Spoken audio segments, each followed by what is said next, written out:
सर्वांना नमस्कार. ठीक आहे, जसं सरांनी ओळख करून दिली माझी सुरुवातीला. माझं नाव हेमंत जगताप आहे. सध्या मी महाराष्ट्र सहकारी विकास महामंडळ पुणे इथं ट्रेनिंग ऑफिसर म्हणून वर्किंग करतो. Training officer in the sense training ऑफिसरचं काम काय असतं की राज्यामधल्या ज्या ज्या ठिकाणी ग्रीन हाऊस बनणार आहे किंवा ज्या ज्या ठिकाणी फ्लोरिकल्चर बनणार आहे तर त्या ठिकाणच्या शेतकरी व अधिकाऱ्यांना प्रशिक्षण देणं. आपला जो आजचा विषय त्याच्यामध्ये दोन विषय टाकले जातात. एक पहिला जो विषय आहे तो आहे ग्रीन हाऊसचा आणि दुसरा जो विषय आहे तो म्हणजे फुल शेती लागवडीचा. बरोबर आहे. ग्रीन हाऊस आणि फुल शेती या दोघांचा पण विचार केला तर तुम्हाला सर्वांना माहिती आहे की तुम्ही सर्वजण फुल शेती करत आहातच, परंतु ही फुल शेती आपण करत असताना पारंपरिक पद्धतीनं किंवा बाहेरच्या वातावरणामध्ये किंवा ओपन कंडिशनमध्ये करत असतो.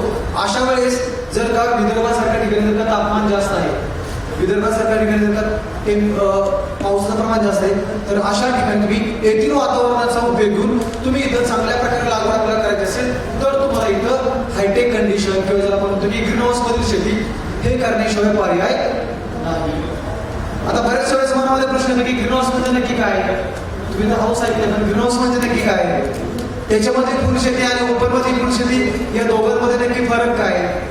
या सर्वांची चर्चा आपल्याला याच्यामध्ये करणार आहे. यानंतर आदरणीय श्री पंकज माझं सरांचं सेशन आहे कृषी पर्यटनावरती.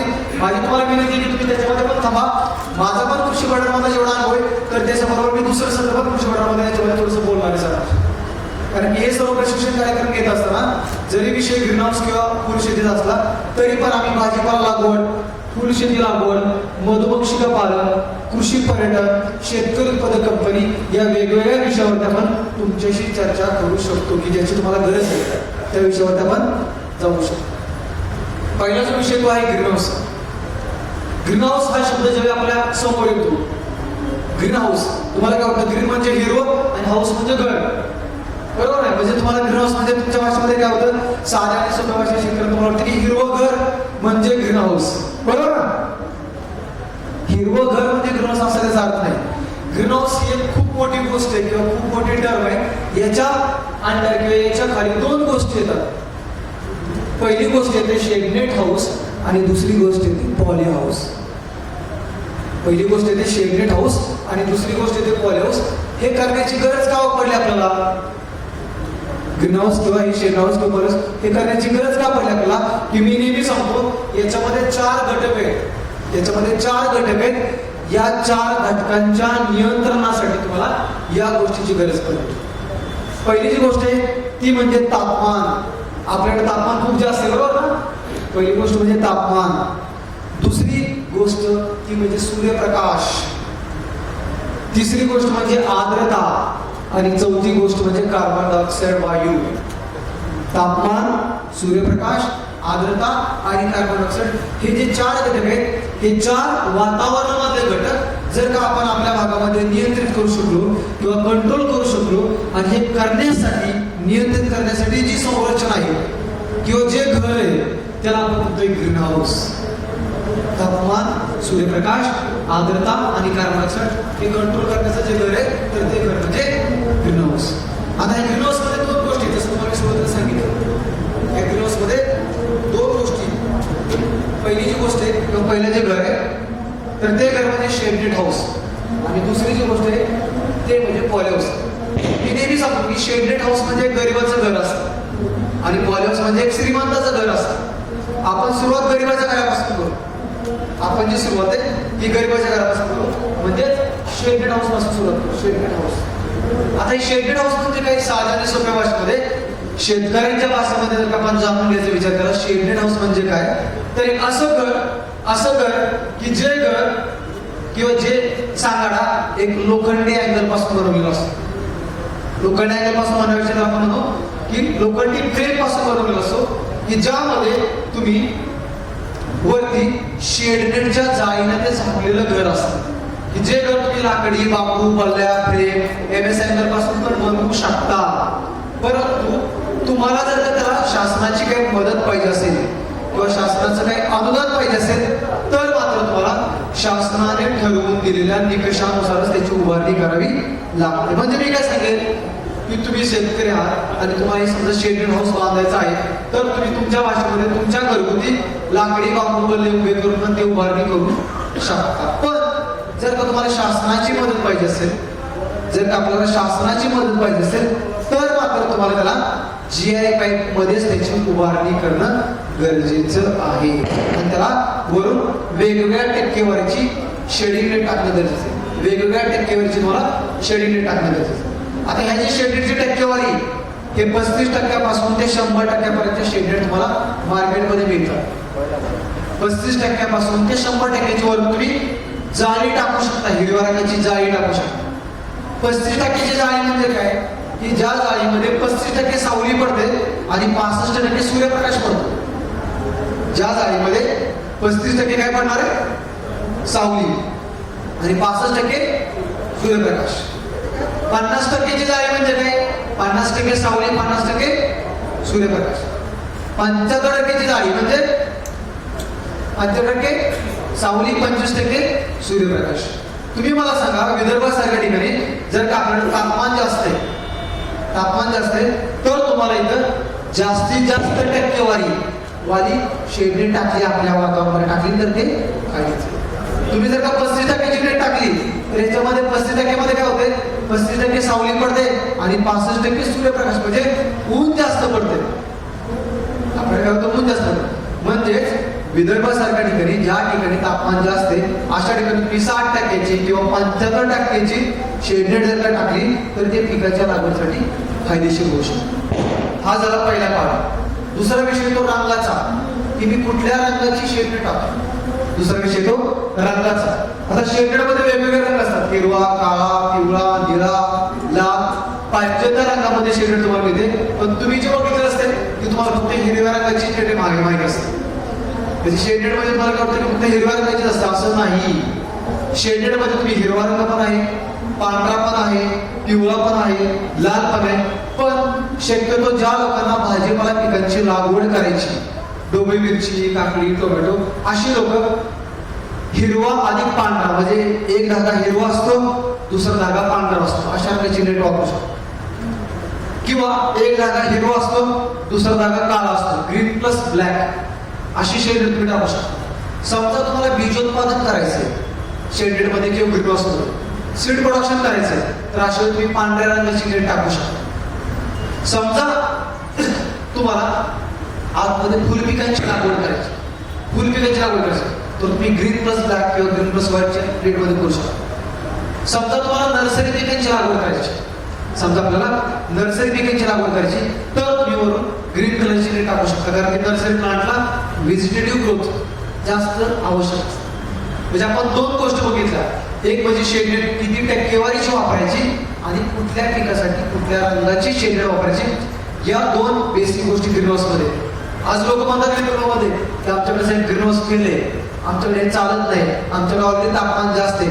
पण तुम्हाला कुठल्या प्रकारचं ग्रीन हाऊस करायचंय आणि किती मीटर उंचीचं करायचंय आणि तापमान नियंत्रणासाठी आपल्याला आतमध्ये कोणकोणत्या गोष्टी बसवायच्या याचं तुम्हाला बेसिक नॉलेज असणं गरजेचं आहे.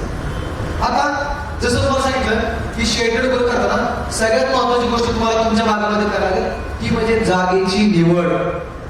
एखाद्या व्यक्तीला ग्रीन हाऊस करायचंय तर तुम्हाला पहिली गोष्ट कुठली फॉलो करायची ती म्हणजे जागेची निवड. कशी असते पाहिजे जागा जी आहे तर ती कशी असते पाहिजे, जमीन कशी असते पाहिजे या सर्व गोष्टींचा आपल्याला विचार करायचा. जागेची निवड करताना मी नेहमी सांगतो की तुम्हाला 3 महत्वाच्या गोष्टी किंवा 3 महत्वाचे मुद्दे. पहिली जी गोष्ट आहे ती म्हणजे जागा पूर्णपणे सपाट असली पाहिजे.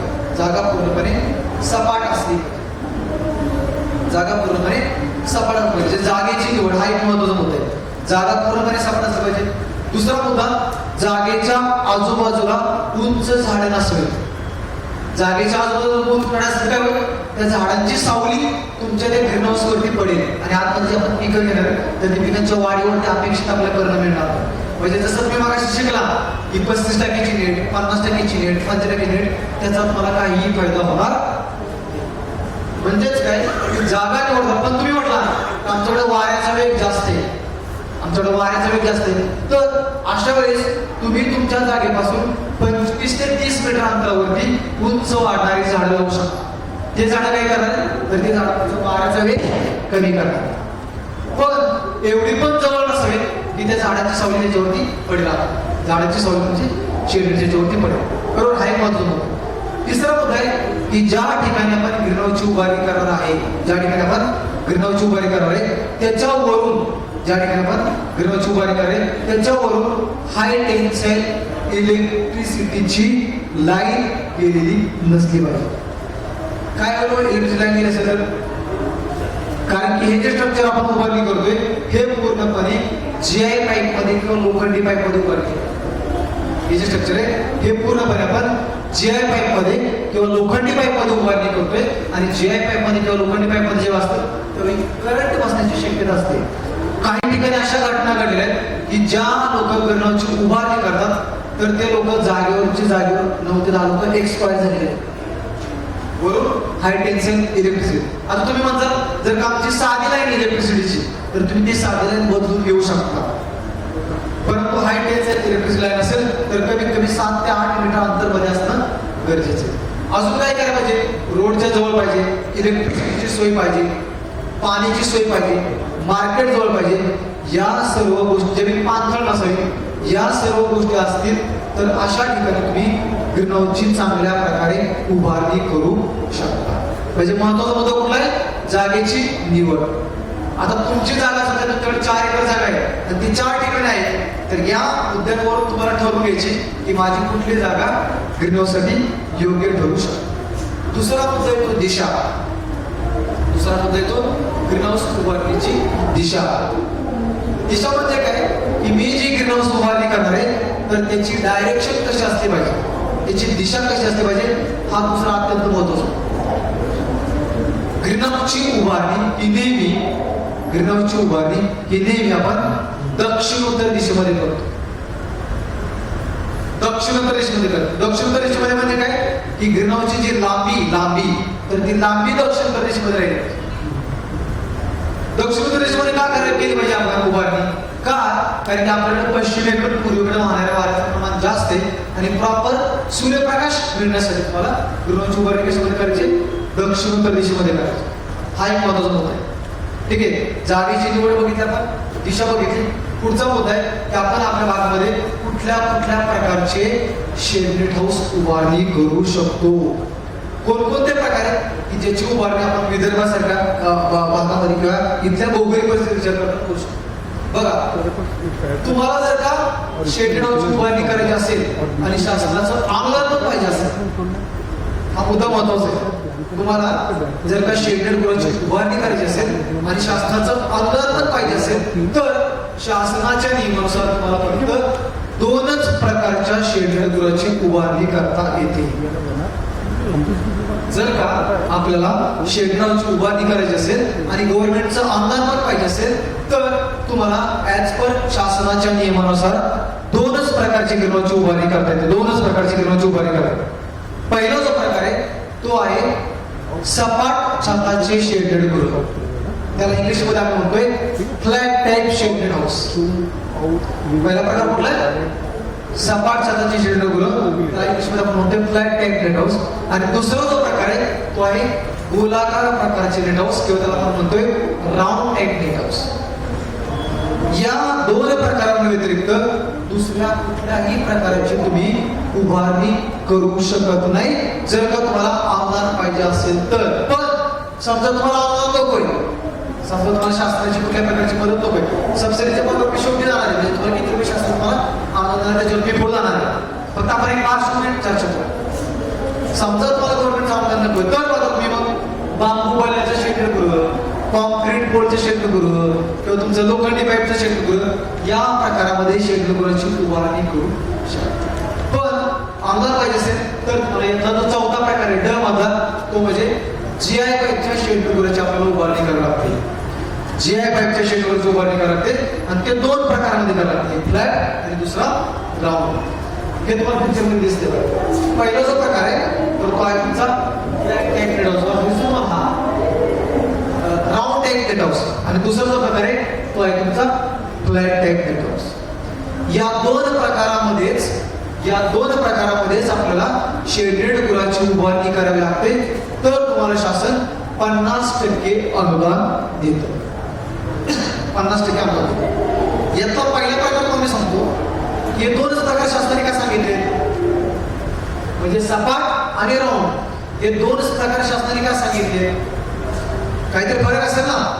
ज्या लोकांना तुमच्यापैकी कमी उंचीच्या भाजीपाला पिकांची लागवड करायची, ज्या लोकांना कमी उंचीच्या भाजीपाला पिकांची लागवड करायची, ज्या लोकांना नर्सरी पिकांची लागवड करायची, ज्या लोकांना कमी उंचीच्या भाजीपाला पिकांची लागवड करायची किंवा ज्या लोकांना नर्सरी पिकांची लागवड करायची, अशी लोक सपाट छताच्या शेडेड हाऊसचे वापर करू शकतात. ज्या लोकांना उंच वाढणाऱ्या भाजीपाला पिकांची लागवड करायची, ज्या लोकांना उंच वाढणाऱ्या वेलवर्गीय भाजीपाला पिकांची लागवड करायची, ज्या ठिकाणी तापमानाचं प्रमाण जास्त आहे, ज्या ठिकाणी वाऱ्याचा वेग जास्त आहे, ज्या ठिकाणी पावसाचं प्रमाण जास्त आहे, अशा ठिकाणी तुम्ही राऊंड टाईप नेट हाऊसचा वापर करू शकता. खर्च कशाला जास्त येईल आणि खर्च कशाला कमी येईल? दोन्ही प्रकारापैकी खर्च कशाला कमी येईल, खर्च कशाला जास्त येईल? राऊंडला खर्च, राऊंड टाईप नेट हाऊसला खर्च जास्त येतो आणि सपाट छताच्या नेट हाऊसला खर्च कमी येतो. पण मी नेहमी सांगतो की जर का तुम्ही राऊंड टाईपचं नेट हाऊस केलं तर भविष्यामध्ये तुम्ही राऊंड टाईपचं नेट हाऊस राऊंड टाईपच्या पॉलिस मध्ये पण कन्वर्ट करू शकता. जर का तुम्ही राऊंड टाईपचं नेट हाऊस केलं तर भविष्यामध्ये तुम्ही राऊंड टाईपचं नेट हाऊस राऊंड टाईपच्या पॉलिस मध्ये पण कन्वर्ट करू शकता आणि त्याच्यामध्ये फुल पिकांची लागवड करू शकता. हे बरेचसे पण तुम्हाला तो प्लॅनिंग अगोदर करावं लागतं, तुम्हाला काय करायचं, कशा प्रकारे करायचं. जर का मला भविष्यामध्ये फुल पिकांची पण लागवड करायची तर राऊंड टाईपचं नेट हाऊस, मी वरची जी राऊंड टाईपचं नेट हाऊस आहे ते मी काढून वरून त्याला फक्त पॉलिथिनचा कव्हर टाकू शकतो. जस्ट तुमचं करून जातं. म्हणजे आपली जर का आर्थिक कुवत, आर्थिक क्षमता कमी असेल तर हा त्याला पर्यायी मार्ग आहे. किंवा तुम्ही जर का ऑलरेडी राऊंड टाईपचं पॉलिहाऊस केलं तर तुम्हाला शासन राऊंड टाईपच्या नेट हाऊस नुसार अनुदान देऊ शकतं, कारण तुम्ही खर्च जास्त करताय. जर का तुम्ही राऊंड टाईपचं पॉलिहाऊस केलं तर तुम्हाला राऊंड टाईपच्या शेड्यूलच्या नुसार गव्हर्नमेंट अनुदान प्रोव्हाइड करू शकतं, कारण की आपण ऑलरेडी खर्च तो जास्तीचा करतोय आणि शासनाचं अनुदान जे मिळणार आहे तुम्हाला तर ते तुम्हाला कमी प्रमाणामध्ये. तर हा याच्यामध्ये बेसिक पार्ट आहे की प्रकार कुठला, उंचीचं मॉडेल कुठलं आणि त्यानुसार तुम्हाला तिथं उभारणी करणं गरजेचं आहे. आता परत दुसरा मुद्दा येतो तो म्हणजे उंचीचा. दुसरा जो मुद्दा येतो तो म्हणजे उंचीचा किंवा हाईटचा. तुमच्यापैकी ठरवलं तुम्ही की मला सपाट छताचं नेट हाऊस करायचं. सपाट छताचं नेट हाऊस जर तुम्हाला करायचं असेल तर यामध्ये शासनाच्या नियमानुसार उंचीचे दोन मॉडेल्स आहेत. यामध्ये उंचीची दोन मॉडेल्स आहेत.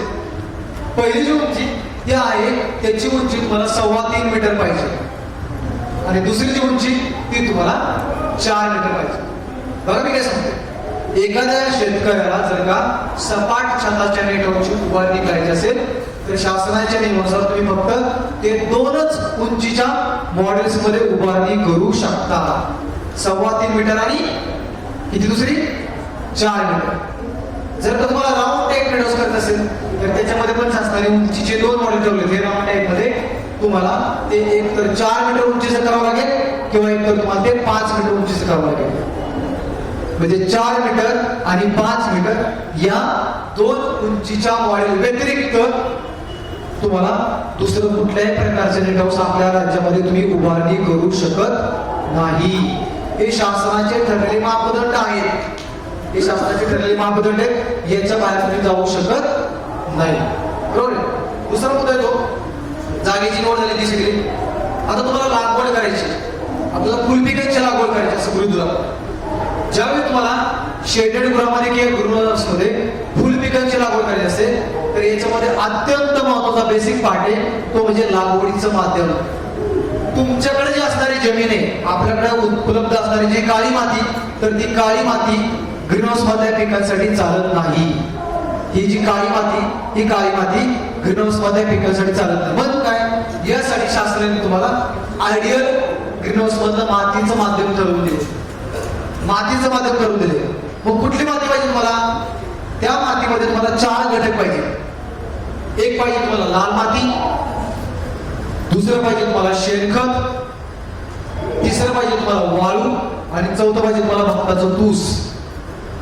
लाल माती, शेणखत, वाळू आणि भाताचं तूस. मी परत सांगतोय, एखाद्या शेतकऱ्याला ग्रीनहाऊस मध्ये लाखो रुपये खर्च करून जर का लागवड करायची आहे तर तुम्हाला याच्यामध्ये 4 गोष्टी महत्वाच्या आहेत. 30% लाल माती, 30% शेणखत, 30% वाळू आणि 10% भाताचं तूस हा ग्रीनहाऊस मध्ये लागवडीसाठी अत्यावश्यक माध्यम किंवा मीडिया.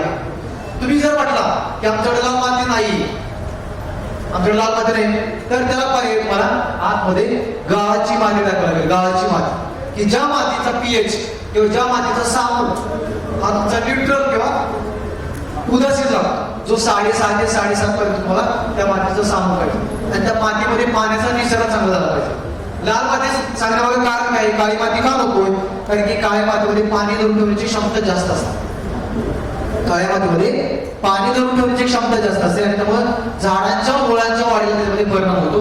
झाडाच्या मुळाला श्वासोच्छ्वास किंवा रेस्पिरेशन घ्यायला प्रॉब्लेम. म्हणून आपल्याला लाल माती, शेणखत, वाळू आणि भाताचा तूस हा गोष्टी आपण तुम्हाला कंपल्सरी टाकायचं. पुढचा पाठ येतो, हे माध्यम टाकल्यानंतर तुम्हाला त्या माध्यमाचं काय लागतं, निर्जंतुकीकरण. माध्यम टाकल्यानंतर पुढची जे लोक ग्रीनहाऊस मध्ये करत नाहीत, फुलपिकांची लागवड करण्यापूर्वी लोक माध्यमाचं निर्जंतुकीकरण करतात. निर्जंतुकीकरण म्हणजे काय हो? निर्जंतुकीकरण म्हणजे काय, तुमची जी लाल माती आहे, तुमचं जे शेणखत आहे किंवा वाळू आहे, भाताचा तूस, हे सर्वच्या सर्व घटक जे तुम्ही वेगवेगळ्या जागेवर आणलेले आहेत. जसं डॉक्टरला इंजेक्शन देण्यामुळे काय करतात, अगोदर डेटॉल वगैरे लावतात, म्हणजे आपल्या जागा काय करतात, डिसइन्फेक्शन करतात. तसंच त्या मातीमध्ये लागवड करण्यापूर्वी मातीमध्ये असणारे अपायकारक घटक, मातीमध्ये असणारे अपायकारक घटक नष्ट करण्याची पद्धत किंवा प्रोसेस म्हणजे साध्या आणि सोप्या भाषेमध्ये निर्जंतुकीकरण. मग निर्जंतुकीकरण फक्त ग्रीनहाऊस मध्येच करावं असं नाही. तुम्ही बाहेरच्या वातावरणामध्ये जर का शेती करत असाल तर बाहेरच्या वातावरणामध्ये पण तुम्ही निर्जंतुकीकरणाची प्रोसेस करू शकता. निर्जंतुकीकरणाची जी पद्धत आहे ते तुम्ही 2 पद्धतीने करू शकता. निर्जंतुकीकरणाची पद्धत आहे ते तुम्ही 2 पद्धतीने करू शकता. फार पूर्वीपासून शेतकरी करत आले. उन्हामध्ये जमीन ते तापवून ठेवायचा, बरोबर आहे. उन्हामध्ये जमीन तापवून ठेवल्यानंतर तो पक्षी आपण आडी उभी नांगरट करायचो, पक्षी ते खाऊन घ्यायचे. उन्हामध्ये तापत ठेवल्यामध्ये त्याच्या जमिनीमध्ये अपायकारक घटक मरून जायचे. हे फार पूर्वीपासून चालली पद्धत आहे. सध्या ग्रीनहाऊस मध्ये जे लोक पद्धत वापरतात तर ती आहे रासायनिक पद्धत, की ज्याला आपण म्हणतो केमिकल स्टरलायझेशन. केमिकल स्टरलायझेशन मध्ये किंवा रासायनिक पद्धतीमध्ये तुम्ही 4 रसायनांचा किंवा केमिकलचा याच्यामध्ये वापर करू शकता. एक आहे तुमचं फॉर्मॅल्डिहाइड, दुसरं आहे आपलं हायड्रोजन पॅरॉक्साईड, मिथिल ब्रोमाइड, बासामेट, अशा वेगवेगळ्या घटकांचा वापर करून तुम्ही केमिकल पद्धतीनं निर्जंतुकीकरण करू शकता. या पद्धतीने निर्जंतुकीकरण केल्यानंतर लगेच 4 ते 5 तासामध्ये तुम्ही लागू करू शकता. फोटोमध्ये तुम्हाला दाखवलं बघा, लाल माती टाकली, शेणखत टाकलं, वाळू टाकली, भाताचं तूस टाकलं. हे सगळं टाकून झाल्यानंतर तुम्हाला त्याचे बेड तयार करायचे. हे सगळं टाकून झाल्यानंतर तुम्हाला त्याचे वाफे तयार करायचे. वाफे याच्यामध्ये लागवड करताना तुम्हाला गादी वाफ्यावरतीच लागवड करावी लागते, सरीवरंबा नाही. याच्यामध्ये तुम्हाला जी लागवड करायची ही लागवड गादी वाफा किंवा पाटाने पाणी द्यायचं नाही. तुम्हाला ड्रिप सिस्टमला पाणी द्यायचे, इनलाईन ड्रिप सिस्टमला पाणी द्यायचे. आतमध्ये आपण पाटाने पाणी देत नाही, सरीवरंबा करत नाही, जे आपण बाहेर करतो तसं. इथं तुम्हाला गादी वाफेच कंपल्सरी बनवावे लागतात. हे माध्यमाचं निर्जंतुकीकरण करून घेतलं, ठीक आहे. नंतर तुम्ही अशा प्रकारचे बेड करू शकता. जे तुम्हाला वाटलं ना गादी वाफे, तर ग्रीनहाऊस मध्ये फुल पिकांची लागवड करताना तुम्हाला अशा प्रकारचे बेड्स बनवावे लागतात. ग्रीनहाऊस मध्ये तुम्हाला लागवड करताना अशा प्रकारच्या बेड्स वरती आतमध्ये लागवड करा. मग नंतर आता तुम्ही 2 ड्रीप ज्या करतात. आता हा बेड बनवला, तुम्ही म्हणता हे बेड कसे बनवलं, आपल्या शेतकरी अशी बेड बनवतो का? आपल्या शेतकऱ्याचे अशी बेड असतात का? या बेडला मी काय केलं होतं की लाकडी फळ असतात ना, लाकडी फळ सेंट्रिंगच्या लाकडी फळ लावलं दोन्ही साईड. जसं आपण घराच वरती हे करतो बघा सिलिंग, बरोबर, तसं याला लाकडी फळ्या लावलं का, आणि लाकडी फळ्या लावून त्याला आयडियल वापसा कंडिशन मध्ये आल्यानंतर त्या फळ्या आपण काढून घ्यायच्या होत्या. नंतर मग त्याच्यावरती हे बघा अशा आपण लागवड करतो. लागवड शक्यतो आपण म्हणतो की एका बेडवरती तुम्हाला 2 ओळीमध्ये लागवड करायची. एका ओळीवरती 2 ओळ्या, म्हणजे एका बेडवरती 2 ओळी लावायच्या. समोर तुम्हाला 2 ओळी दिसत. शक्यतो लागवड करताना झिगझॅग पद्धतीने लागवड करायची. झिगझॅग म्हणजे काय, की समोरासमोर लागवड करायची नाही प्लांट. म्हणजे एक प्लांट जर वेगळा असेल तर दुसरं प्लांट समोर लागवड वगैरे घ्यायचं नाही.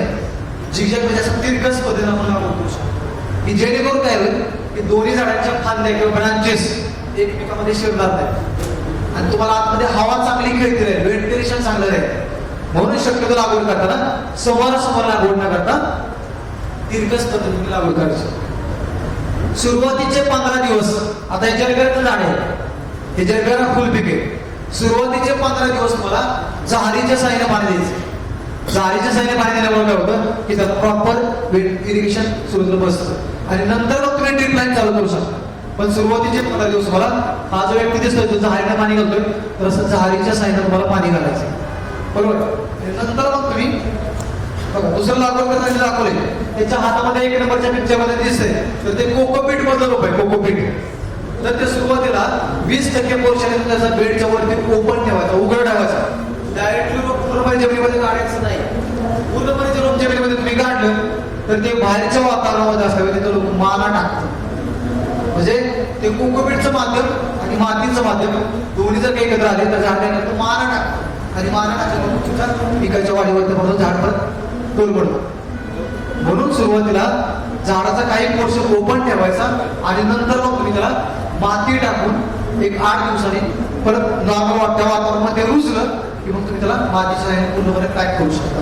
हे एक लागवड करतानाचा महत्वाचा पार्ट आहे, लागवड करतानाचा महत्वाचा पार्ट आहे. आता काय तुम्हाला म्हटलं याला ऍक्च्युली खर्च किती येतो म्हणजे शासनाच्या नियमानुसार याला उभारणीसाठी शासन तुम्हाला किती मदत करणार आहे, खर्च किती येणार. तर शासनाने याच्यामध्ये काही रूल्स ठरवून दिले, त्यानुसार तुम्हाला याची उभारणी करावी लागते. आता तुम्हाला मी 2 प्रकार सांगितले. हा पहिला प्रकार तुम्हाला सांगितला होता सपाट छताचे नेट हाऊस की ज्याची उंची 3.25 मीटर आणि 4 मीटर होती. याला खर्च किती येतो आणि शासन तुम्हाला अनुदान किती देणार आहे, याला खर्च किती येतो आणि गव्हर्नमेंट तुम्हाला अनुदान किती देणार आहे. तर हे तुम्हाला दिले जातात शासनाचे नियम. जर का एखाद्या शेतकऱ्याला शेडनेट गुरांची उभारणी करायची असेल, सध्या जे गव्हर्नमेंट तुम्हाला अनुदान देतं तर या रेटनुसार अनुदान देतं. याच्यामध्ये तुम्हाला 1 रुपया कमी पण नाही आणि 1 रुपया जास्त पण नाही. सध्या जे तुम्हाला गव्हर्नमेंट अनुदान देते तर गव्हर्नमेंटचे सध्याचे रेट्स आहेत, याच्यामध्ये 1 रुपया कमी पण नाही आणि 1 रुपया जास्त पण नाही. एखाद्या शेतकऱ्याला तुमच्यापैकी शेडनेट गुरांची उभारणी करायची तर कमीत कमी तुम्ही 10 गुंठ्याची उभारणी करू शकता. कमीत कमी तुम्ही 10 गुंठ्याची उभारणी करू शकता. 10 गुंठ्याची 5 गुंठ्याचा शेडनेट गुरं तुम्ही शासनाच्या नियमानुसार उभारणी करू शकत नाही. आणि जास्त काय म्हणले 10 गुंठे, 1 गुंठा म्हणजे 100 स्क्वेअर मीटर. 10 गुंठा म्हणजे 1000 स्क्वेअर मीटर. 10 गुंठा म्हणजे 1000 स्क्वेअर मीटर. म्हणजे कमीत कमी 1000 स्क्वेअर मीटर ते जास्तीत जास्त 4000 स्क्वेअर मीटर पर्यंत एक व्यक्ती त्याच्या लाईफ मध्ये उभारणी करू शकतो. म्हणजे शासनाच्या नियमानुसार आपल्याला कमीत कमी 1000 स्क्वेअर मीटर पाहिजे, जास्तीत जास्त 4000 स्क्वेअर मीटर पाहिजे. तुम्ही या वर्षी 1000 स्क्वेअर मीटर करू शकता, पुढच्या वर्षी 1000, त्याच्या पुढच्या वर्षी 1000, नंतर 1000, असं 4-4 वर्षामध्ये 1000 करून 4000 पूर्ण करू शकता. किंवा एकदमच तुम्ही 1 एकरची उभारणी करू शकता. पण एकदा का तुम्ही 1 एकर पूर्ण केली की तुम्ही परत सबसिडीला लायबल होत.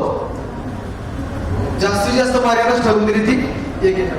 मग या वर्षी 20 गुंठे करा, पुढच्या वर्षी 20 गुंठे करा. एकदाच मर्यादा ठरवून दिली. 1 एकर पॉली हाऊस आणि 1 एकर शेड हाऊस करू शकता. शासनाचा उद्देश असा आहे 7 वर्षापर्यंत तुम्ही स्ट्रक्चर ठेवू शकता. स्ट्रक्चर ठेवू शकता. म्हणजे बरेचसे लोक काय करतात की शेडनेट गुरांची उभारणी करतात आणि साहेब 2 वर्षानंतर ते दुसऱ्याला बंगारामध्ये विकून टाकतात, जे काढून सेल, बरोबर आहे. तर इथं काय तुम्हाला हे स्ट्रक्चर ठेवलं कमीत कमी 7 वर्ष तुम्हाला ते ठेवलं बदल करा. कमीत कमी तुम्हाला 7 वर्ष. आता हे जे आले म्हणजे यांनी जो प्रश्न विचारला तर हे सेवा पुरवठादार आहेत. म्हणजे सेवा म्हणजे उभारणी करून देतात.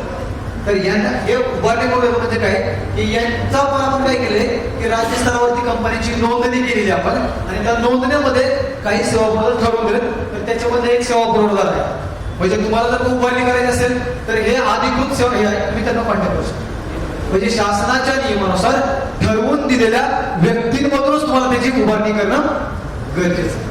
आता हे नियम आहेत शासनाचे 10 गुंठे, 20 गुंठे, 30 गुंठे आणि 1 एकर आणि याच्यामध्येच तुम्हाला उभारणी कर. आता अनुदान किती मिळणार आहे आणि खर्च किती होणार आहे.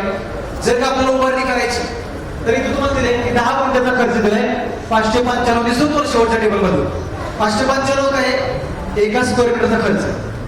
595 हा एका स्क्वेअर मीटरचा खर्च आहे, म्हणजे 5,95,000. 10 गुंठ्याचा खर्च किती तुमचा?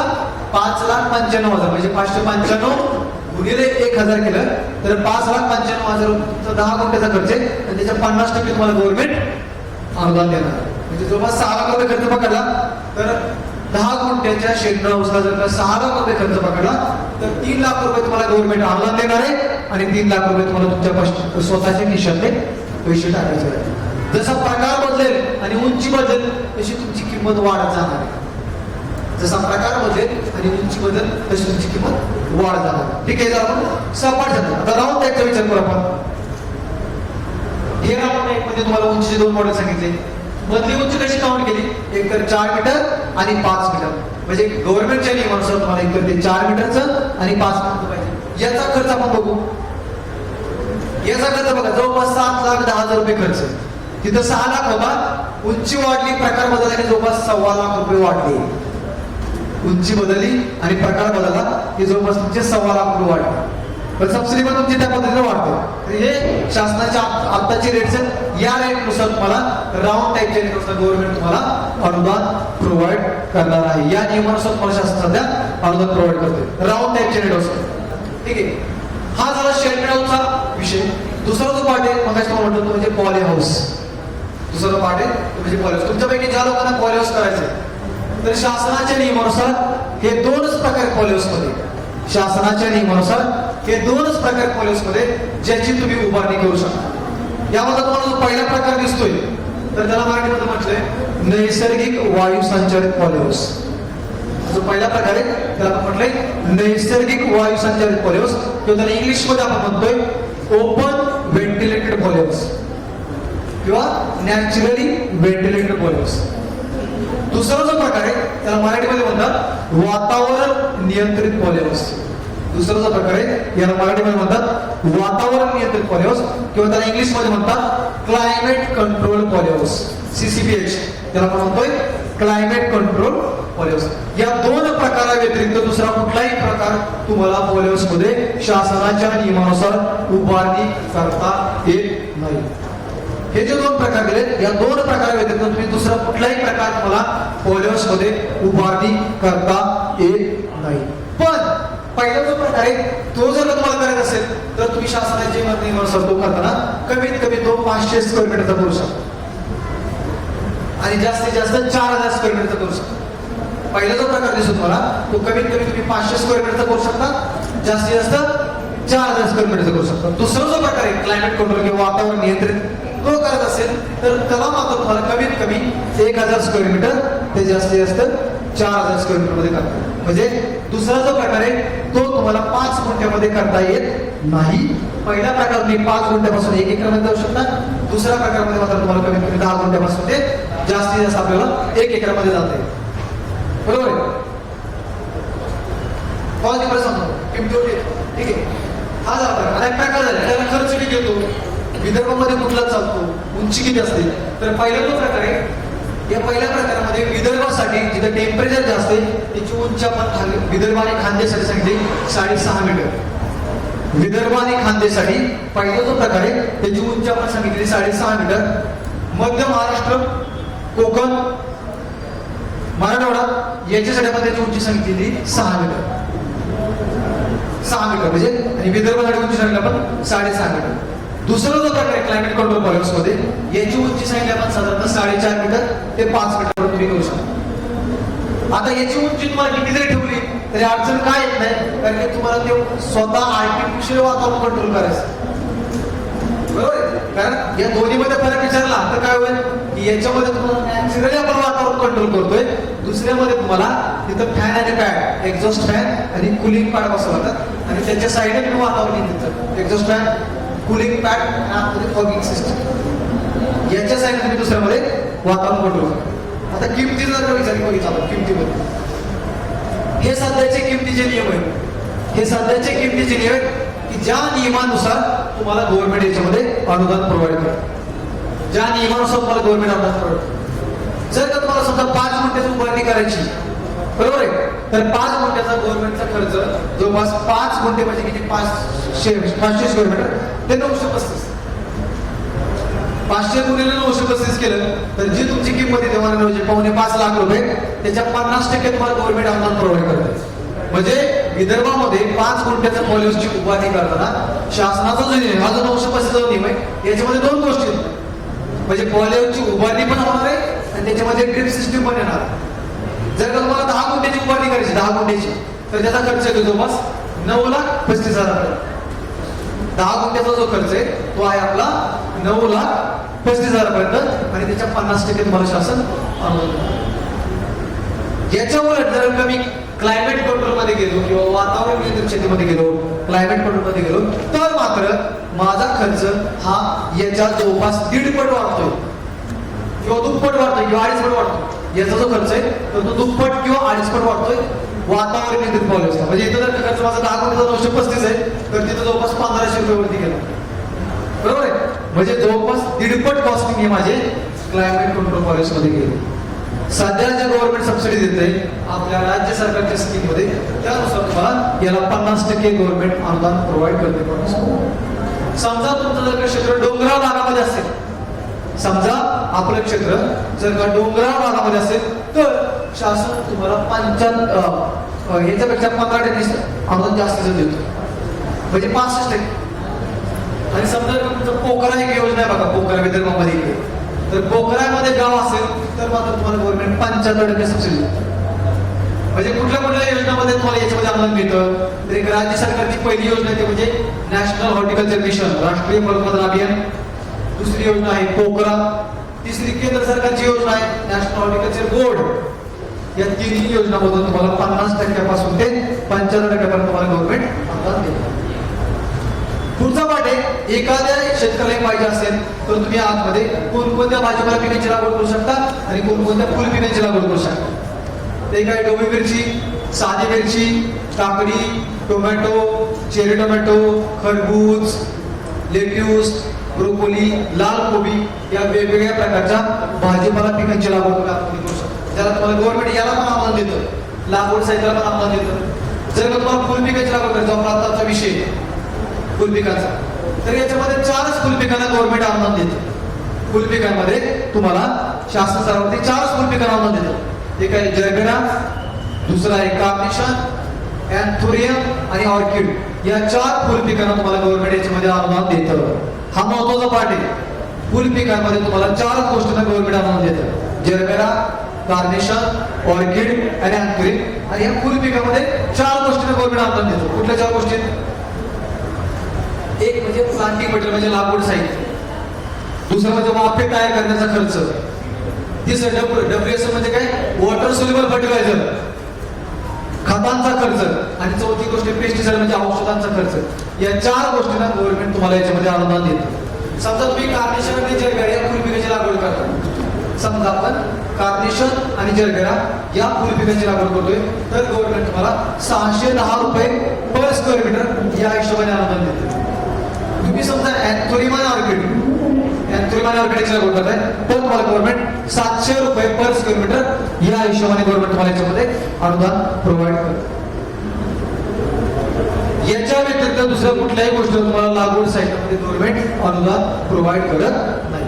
आता पुढचा पार्ट आहे आपला लागवडचा म्हणजे आपण फुल पिकांची जी लागवड म्हणतोय तर लागवडीमध्ये तुम्हाला पहिला आहे आपलं जरबेरा.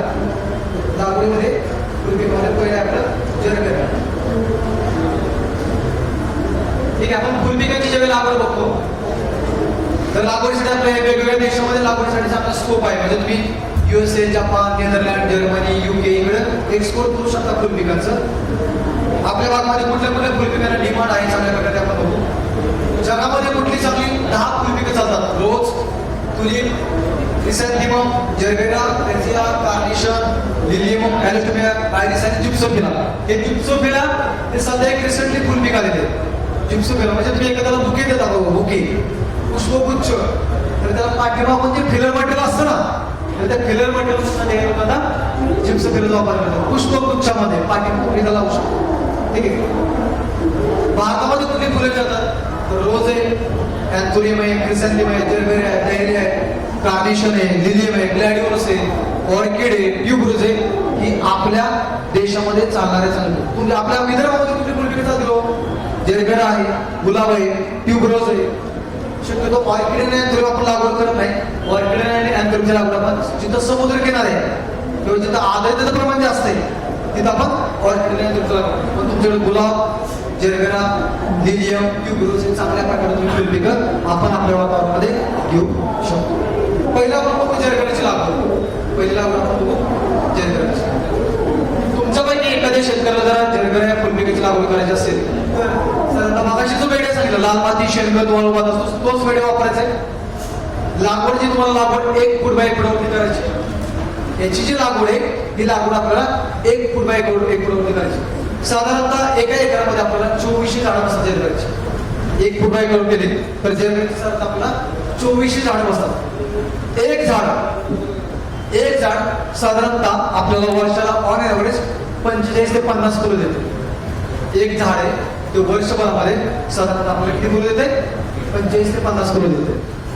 लागवड एकदा तुम्ही लागवड केली, एका रोपाची किंमत फक्त जरबेरामध्ये एक मेजर धोका काय आहे, तो रोपाची किंमत जास्त. एका रोपाची किंमत जवळपास 30 ते 40 म्हणजे बाकीच्या मध्ये फुलपिकामध्ये रोप येतो तर याच्यामध्ये रोपाची किंमत 38 ते 40 होते. एका एकरला जर का 24,000 रोपं लागतील, एका एकरला जर का तुम्हाला 24,000 रोपं लागत असतील तर तुम्हाला रोपाची किंमत किती झाली? 24,000 गुणिले 40 म्हणजे 9,60,000ची जवळपास तुमची 1 एकराची रोपच आहे. 9,60,000 जवळपास तुमची 1 रोपच आहे. ठीक आहे. लागवड केल्यानंतर साधारणतः तुम्हाला 2.5 ते 3 महिन्यात पहिले फुल काढायचे तर तुम्हाला याच्यामध्ये दाखवलं हा बेड बनवले, निर्जंतुकीकरण केलं. हे तुमचं जरबेराचं रोप आहे. जरबेराचं रोप आहे.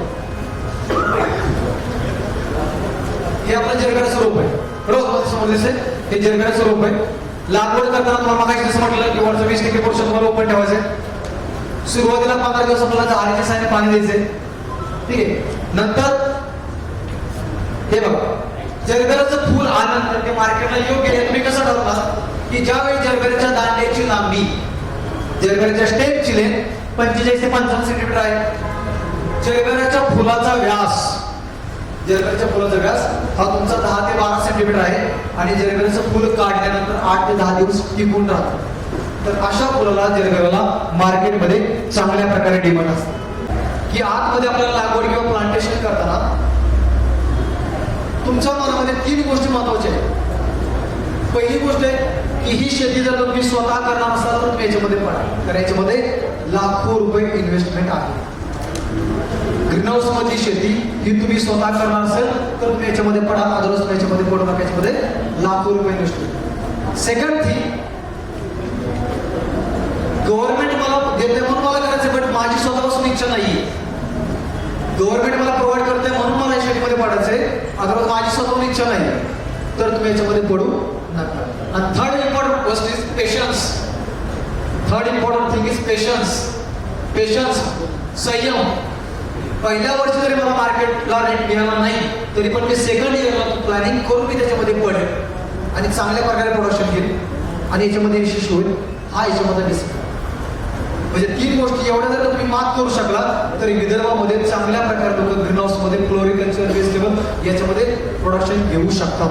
जाता मी एकच सांगतो, मनामध्ये एवढा आत्मविश्वास निर्माण करा, मनामध्ये तुमचे एवढा आत्मविश्वास निर्माण करा की तुमच्या आत्मविश्वासाने इतर शेतकरी वाटलं पाहिजे. निसर्गात तू जरी थकला तरी मी हारणार नाही. निसर्गात तू जरी थकला तरी मी हारणार नाही. आलेल्या शेतकऱ्याचा प्रामाणिकपणे सामना करेल, पण फास घेऊन मारणार नाही, पण फास घेऊन मारणार नाही. धन्यवाद.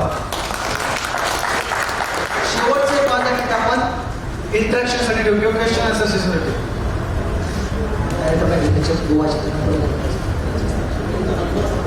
सरजी नेव्हीला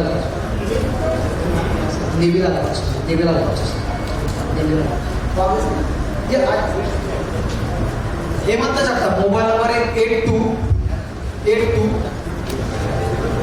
हेमंत जगताप 8275 371082.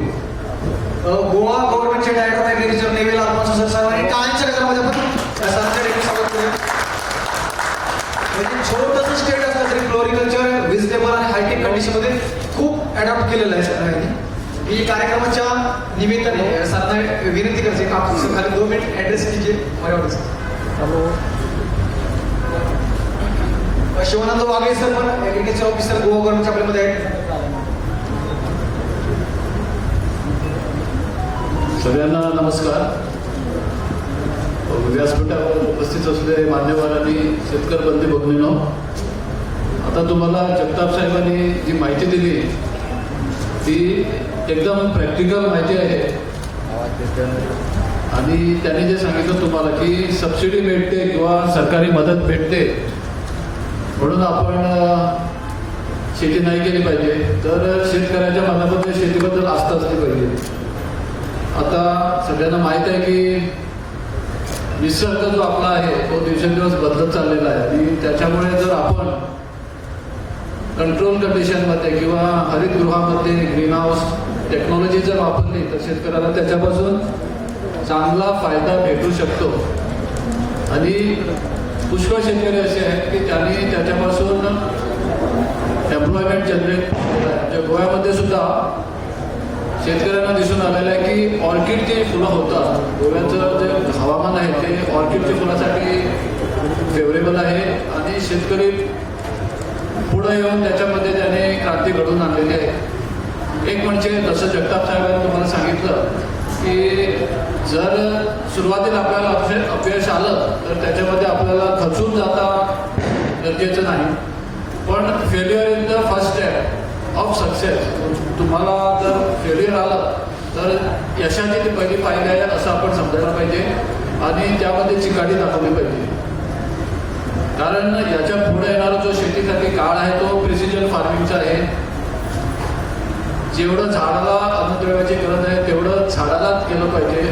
आधी आपण काय करायचो की मातीमध्ये सगळी खतं वगैरे द्यायचो, त्यामुळे झाडाला त्याच्यातला 25-20% भेटायचं, बाकी सगळं मातीमध्ये जायचं. तर झाडाची गरज काय आहे ते समजून जर आपण त्याला अन्नद्रव्य दिलेलं आहे तर आपल्याला त्याच्यापासून खताची बचत पण होते आणि फायदा पण भेटतो तसाच. तर या गोष्टी शेतकऱ्यांनी लक्षात ठेवाव्या असं मला वाटतं. आता गोव्याचा विचार केला तर महाराष्ट्राचा शेतकरी प्रगतिशील आहे. तुमच्याकडे शेतीपासून निव्वळ उत्पन्न घेऊन त्याच्यावरती कुटुंब वगैरे चालवणारे बहुसंख्य शेतकरी आहेत. तर गोव्यामध्ये काय आहे की त्याला एम्प्लॉयमेंट ऑपॉर्च्युनिटीज दुसरे आहेत. आमचे टुरिझम स्टेट आहे, मायनिंग पण तिथं चालतं. म्हणजे त्यानं जर टॅक्सी चालवली किंवा ट्रक चालवला तर संध्याकाळी त्याला 1000-1500 रुपये भेटू शकतात. पण शेतीला पर्याय नाही. म्हणजे आपल्याला मागचे 2 वर्ष जेव्हा कोरोना आला तर कोविड काळ होता त्यावेळेला आपल्याला दाखवून दिलेला आहे की जर आपण याच्यामध्ये सातत्य राखलं आणि गोव्यामध्ये पण आम्हाला पॉझिटिव्ह रिझल्ट भेटलेले आहेत. जे यूथ आमचे मागं राहायचे त्यांनी शेतीकाची लागवड वाढलेली आहे गोव्यामध्ये आणि ते कंटिन्यू करत आहे शेतीमध्ये. फक्त एक मेजर पार्ट आपल्याला याच्यामध्ये शेतकरी आपला कष्ट करतो, उत्पन्न दाखवतो, पण मार्केटिंगचा जो एस्पेक्ट असतो तो पण आपल्याला बघायला पाहिजे. कारण जर शेती फायदेशीर झाली तर शेतकऱ्याला जास्त उत्पन्न भेटू शकलं तर तो शेतीमध्ये टिकून राहणार याचा विचार झाला पाहिजे. तर आपल्याला मार्केटिंगची थोडी जाण असायला पाहिजे. एक शेतकरी आणि समज फुल शेती करून त्याला फायदेशीर ठरली आणि बाकीचे सगळे तेच करायला लागले तर मग फुलाचा रेट कॉलॅप्स होऊ शकतो, शेतकऱ्याला नुकसानी सोसावी लागते, हे सगळं आहे. तर आता जे तुम्हाला जगताप साहेबांनी सांगितलेलं आहे त्याचा तुम्ही जरूर विचार करा. फुल शेती किंवा प्रिसिजन फार्मिंग हे जे आहे त्याला भविष्यामध्ये पर्याय नाही आहे, हेच टिकून राहणार आहे याचा आपण विचार केला पाहिजे. शेतकऱ्याला त्या पिकाविषयी संपूर्ण ज्ञान असलं पाहिजे. त्याच्यावर होणारे किडे रोग त्याचा आपण बचाव कसा करायचा, मग व्हॅल्यू ॲडिशन काय असतंय याचा पण विचार व्हायला पाहिजे. कारण एक कुठलाही आपण फळ विकलं तर आपल्याला त्याचे ठराविक रक्कम भेटते, पण ते जर आपण प्रोसेस करून म्हणजे फळाचा रस काढला किंवा त्याचे आणि दुसरे कुठले प्रोडक्ट केले तर आपल्याला दुप्पट तिप्पट फायदा मिळू शकतो. आता आपण दूध शेतकरी करणारा जो गुरं पोसणारा शेतकरी तुम्हाला आहे की दुधाला एक 45 रुपये रेट भेटतो, पण ते जर आपण त्याचं ताक केलं किंवा दही करून विकलं किंवा त्याच्यापासून तूप केलं तर आपल्याला प्रत्येक याला वाढ होते आणि शेतकऱ्याच्या हातात पैसा जर घोळला तर जे आमचे माननीय